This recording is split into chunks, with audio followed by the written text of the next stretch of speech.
नमस्कार, आप देख रहे हैं आंचलिक खबरें। मैं नेहा द्विवेदी आपके साथ। चलिए शुरुआत करते हैं 50 बड़ी खबरों की।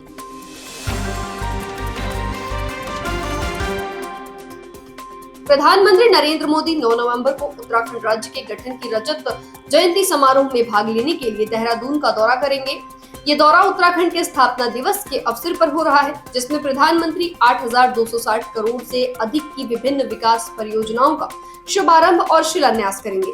इन परियोजनाओं में पेयजल, तकनीकी शिक्षा, ऊर्जा, शहरी विकास, खेल और कौशल विकास जैसे प्रमुख क्षेत्र भी शामिल हैं। आपको बताते चले कि ये राज्य के विकास और नीतिगत प्राथमिकताओं को दर्शाता है।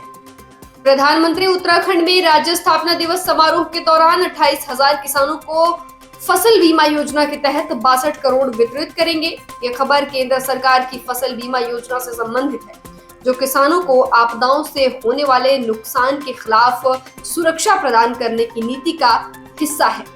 इस राशि का वितरण सीधे किसानों के खातों में किया जाएगा, जिससे कृषि क्षेत्र के लिए सरकारी समर्थन को बल मिलेगा। प्रधानमंत्री श्री नरेंद्र मोदी देहरादून में उत्तराखंड के स्थापना की रजत जयंती समारोह में अवसर पर एक विशेष स्मारक डाक टिकट जारी करेंगे। ये सांस्कृतिक और ऐतिहासिक महत्व की खबर है, जो केंद्र सरकार द्वारा राज्य के गठन और पहचान को आधिकारिक रूप से सम्मानित करने की नीति को दर्शाती है। हरियाणा सरकार किसानों को फल, सब्जी, फूल और मसालों की खेती पर सब्सिडी देगी, जिसके तहत नए बाग लगाने पर 1.4 लाख प्रति एकड़ तक की सहायता मिलेगी। यह केंद्र और राज्य सरकारों की नीतियों के तहत कृषि विविधीकरण को बढ़ावा देने की दिशा में एक महत्वपूर्ण कदम बताया जा रहा है। इसके साथ ही इसका उद्देश्य किसानों की आय बढ़ाना और उन्हें पारंपरिक फसलों से हटकर उच्च मूल्य वाली बागवानी की ओर प्रेरित करना भी है। भारत ने ब्राजील द्वारा बनाए गए उष्णकटिबंधीय वन कोष में एक परिप्रेक्ष्य और उसके रूप में शामिल होने की पहल की है। साथ ही विकसित देशों से जलवायु परिवर्तन के संबंध में अपनी जिम्मेदारियों को पूरा करने का आह्वान किया है। यह भारत की विदेश नीति और जलवायु परिवर्तन नीति से संबंधित है। ये पहल वैश्विक मंच पर भारत की बढ़ती भूमिका और जलवायु यानी कि क्लाइमेट जस्टिस के लिए उनकी मजबूत वकालत को दर्शाती है। प्रधानमंत्री की उपस्थिति में भारत के मुख्य न्यायाधीश BR गवई ने कहा कि न्याय कुछ लोगों का विशेषाधिकार नहीं होना चाहिए, जिससे न्याय प्रणाली में सुधार की आवश्यकता पर बल दिया गया। ये केंद्र सरकार और न्यायपालिका के बीच समन्वय तथा विधि सुधार की नीति से संबंधित है।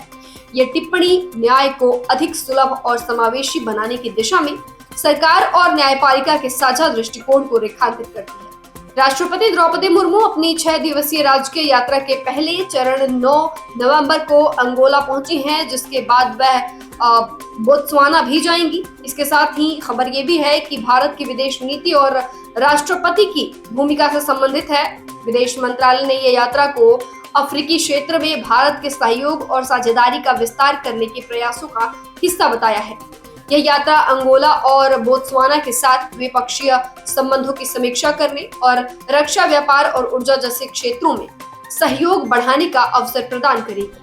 अंगोला में राष्ट्रपति द्रौपदी मुर्मू अपने अंगोलाई समकक्ष के साथ द्विपक्षीय वार्ता करेंगी, अंगोला की संसद को संबोधित करेंगी और भारतीय समुदाय के सदस्यों से मिलेंगी। यह राष्ट्रपति की संवैधानिक भूमिका के तहत कूटनीति का हिस्सा है, जिससे भारत के अंतर्राष्ट्रीय संबंध मजबूत होते हैं और विदेशी धरती पर भारतीय प्रवासियों को प्रोत्साहन मिलता है। उपराष्ट्रपति CP राधाकृष्णन पदभार संभालने के लिए अपनी पहली यात्रा पर 9 नवंबर को कर्नाटक पहुंचेंगे, जहां वे मैसूरू में JSS academy of higher education and research के 16वें दीक्षांत समारोह में शामिल होंगे। ये खबर उपराष्ट्रपति के आधिकारिक सार्वजनिक कार्यों से संबंधित है। दीक्षांत समारोह में शामिल होना शिक्षा और अनुसंधान के क्षेत्र में सरकार के महत्व को दर्शाता है, जो राष्ट्रीय नीति का एक प्रमुख अंग है। उत्तराखंड आज अपना 25वां स्थापना दिवस मना रहा है। इस अवसर पर देहरादून में मुख्य समारोह आयोजित होगा, जिससे प्रधानमंत्री नरेंद्र मोदी और अन्य गणमान्य व्यक्ति शामिल होंगे। 9 नवंबर 2000 को उत्तर प्रदेश से अलग होकर उत्तराखंड राज्य का गठन हुआ था। इस विशेष अवसर पर राज्य सरकार पेयजल, सिंचाई, तकनीकी और शिक्षा, शहरी विकास जैसे क्षेत्रों में 8,260 करोड़ से अधिक की विभिन्न विकास परियोजनाओं का शुभारंभ करके राज्य के बुनियादी ढांचों को मजबूत करने के लिए नीतिगत पे जोर दे रही है। छत्तीसगढ़ में बिजली बिल हाफ योजना को लेकर मुख्यमंत्री सचिवालय को फाइल भेजी गई है। इससे लगभग 14 लाख उपभोक्ताओं के बिजली बिल में राहत मिलने की उम्मीद है। ये राज्य सरकार की एक प्रमुख चुनावी और कल्याणकारी नीति है, जिसका उद्देश्य आर्थिक रूप से कमजोर वर्ग पर बिजली के बिल का बोझ कम करना है। इस योजना के लागू होने पर लगभग 900 का बिल 450 तक आ सकता है, जिससे सीधे तौर पर लोगों की बचत बढ़ेगी। दिल्ली विकास प्राधिकरण यानी डीडीए ने जन साधारण आवास योजना का दूसरा चरण शुरू किया है, जिसके तहत शिवाजी मार्ग, रोहिणी और नरेला जैसे क्षेत्रों में 1500 किफायती फ्लैट उपलब्ध कराए जा रहे हैं। ये दिल्ली सरकार की सभी के लिए आवास यानी कि हाउसिंग फॉर ऑल नीति को गति देने का प्रयास है। किफायती दरों पर फ्लैट उपलब्ध कराना शहर के निम्न आय वर्ग को आवास प्रदान करने की दिशा में एक बहुत बड़ा कदम है। झारखंड सरकार ने झारखंड पात्रता परीक्षा के लिए आवेदन की अंतिम तारीख को आगे बढ़ा दिया है और अब उम्मीदवार 17 नवंबर 2025 तक अप्लाई कर सकते हैं। ये राज्य की शिक्षा और भर्ती प्रक्रियाओं में युवाओं को अवसर देने के बराबर है। बताया जा रहा है कि अंतिम तिथि बढ़ने के अधिक उम्मीदवारों को परीक्षा के लिए आवेदन करने का मौका मिलेगा। बिहार विधानसभा चुनाव के दूसरे चरण के मतदान के लिए आज प्रचार का अंतिम दिन है, जिसमें प्रमुख राजनीतिक दलों के नेता आखिरी जनसभाओं को संबोधित कर रहे हैं। ये बिहार राज्य के सबसे बड़े राजनीतिक घटनाक्रम से संबंधित है। दूसरे चरण में 122 विधानसभा क्षेत्रों में मतदान होना है, जिसके लिए बीजेपी, जेडीयू, आरजेडी और कांग्रेस के नेता वोटरों को साधने की अंतिम कोशिश कर रहे हैं। पश्चिम बंगाल में स्वास्थ्य विभाग ने आरजीकर मेडिकल कॉलेज के पूर्व उपाध्यक्ष अख्तर अली को सीबीआई जांच से जुड़े वित्तीय भ्रष्टाचार के आरोप में निलंबित कर दिया है। ये राज्य में भ्रष्टाचार के खिलाफ प्रशासनिक कार्रवाई और पारदर्शिता सुनिश्चित करने के प्रयासों को दर्शाता है।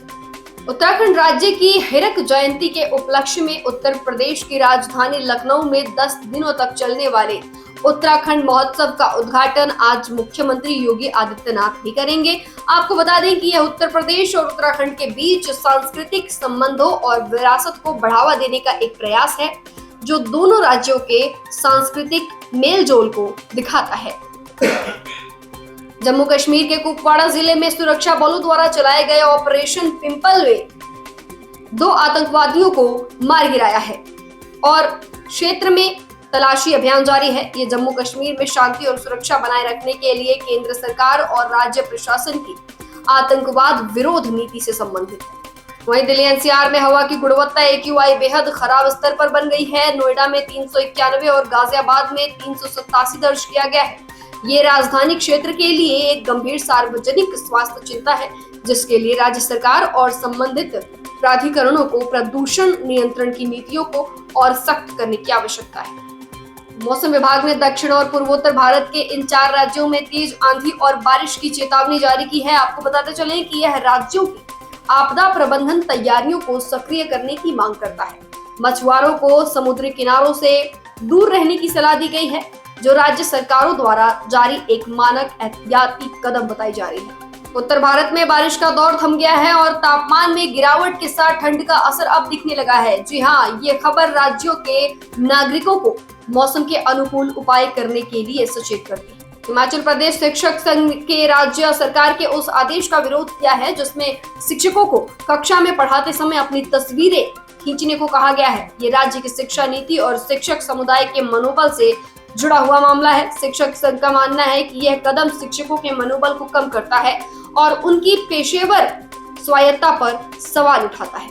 महाराष्ट्र के बीड जिले में पुलिस ने 1.5 करोड़ रुपए मूल्य की एम्बरग्रीज व्हेल की उल्टी के साथ 2 लोगों को गिरफ्तार किया है। आपको बता दें कि यह वन्यजीव संरक्षण और अवैध व्यापार से संबंधित है। एम्बरग्रीज एक संरक्षित समुद्री उत्पाद है, जिसका उपयोग परफ्यूम बनाने में होता है। ये घटना राज्य के भीतर वन्यजीवों के अवैध व्यापार पर नियंत्रण के लिए कानून प्रवर्तन की सक्रियता को दर्शाता है। भारतीय शिक्षा बोर्ड से संबंध बता दें आपको कि विद्यालयों के विद्यार्थियों के लिए प्रथम राष्ट्रीय खेल प्रतियोगिता 2025 का शुभारंभ आज 9 नवंबर से उत्तराखंड के हरिद्वार में पतंजलि गुरुकुलम और आचार्य कुलम में हो रहा है। यह एक महत्वपूर्ण राष्ट्रीय खेल आयोजन है, जिसका उद्देश्य विद्यार्थियों की शारीरिक मानसिक और चरित्र निर्माण में खेलों की भूमिका को सशक्त करना है। आज बता दें आपको 9 नवंबर और 10 नवंबर यहाँ रेसलिंग, जोड़ो, मलखम, बास्केटबॉल, हैंडबॉल और कबड्डी जैसी प्रतियोगिताएं भी आयोजित की जाएंगी। भारत और ऑस्ट्रेलिया के बीच ब्रिस्बेन के गाबा में 8 नवंबर को खेला गया पांचवा और अंतिम टी20 मैच भारी बारिश और खराब मौसम के कारण बेनतीजा समाप्त हुआ। भले ही अंतिम मैच का कोई परिणाम नहीं निकला, भारतीय टीम ने शानदार प्रदर्शन के दम पर यह टी20 सीरीज जीती। भारतीय शतरंज खिलाड़ी राहुल वीएस ने छठी आसियान व्यक्तिगत शतरंज चैंपियनशिप जीतकर भारत के 91वें ग्रैंड मास्टर बनने का गौरव प्राप्त किए हैं। आपको बता दें कि ये भारतीय शतरंज के लिए एक महत्वपूर्ण राष्ट्रीय उपलब्धि है। ग्रैंड मास्टर का खिताब शतरंज की दुनिया में सर्वोच्च है और राहुल वीएस का ये खिताब देश में खेल के बढ़ते स्तर को दर्शाता है। पड़ोसी देशों जैसे श्रीलंका, पाकिस्तान और बांग्लादेश में चल रहे आर्थिक संकट और राजनीतिक अस्थिरता के बावजूद भारत अपनी मजबूत अर्थव्यवस्था, लगभग 700 अरब डॉलर के विदेशी मुद्रा भंडार और नियंत्रित बजट घाटे के कारण स्थिर बना हुआ है।